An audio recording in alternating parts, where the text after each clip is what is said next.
Em dic Laura Artigas i soc enginyera aeronàutica. Actualment estic treballant a Airbus a Madrid i bàsicament Airbus és un fabricant d'avions i jo treballo al departament de sistemes de navegació, que el que fem és integrar sistemes com poden ser el GPS, sistemes inercials o bé radioajudes en un avió per tal que la tripulació sàpiga en tot moment on està situat l'avió i cap on ha d'anar i com s'ha de dirigir cap allà. La veritat és que a vegades quan la gent em pregunta a què em dedico i jo dic que soc enginyera aeronàutica, sembla que la gent es sorprèn. Bàsicament perquè sembla que és una carrera més masculina o més enfocada als homes i que en canvi les dones ens hem de dedicar a carreres de lletres. A la meva professió hi ha menys dones perquè realment hi ha menys dones que estudien aquest tipus de carreres. És un tema biològic o realment no estudiem aquest tipus de carreres perquè estem influenciades per la societat.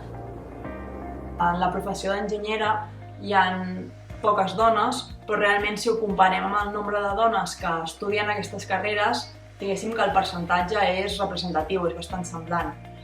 Ara bé, si comencem a mirar el nombre de dones que hi ha en càrrecs alts o càrrecs directius, diguéssim que com més alt és el càrrec, menys dones hi ha.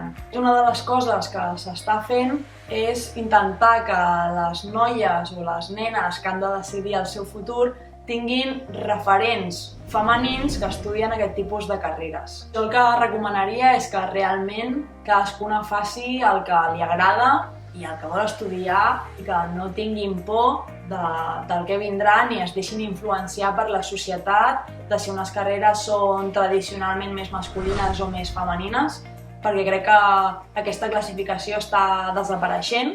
A mi em va agradar molt un llibre que es diu 1984, de George Orwell, i realment et fa pensar en com la societat influeix en la manera de ser de les persones i en el que les persones consideren que és correcte o incorrecte.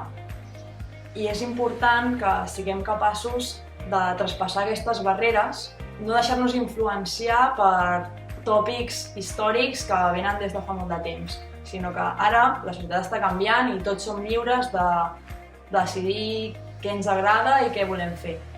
I hem d'intentar evitar seguir els tòpics només perquè és lo socialment correcte o socialment acceptat.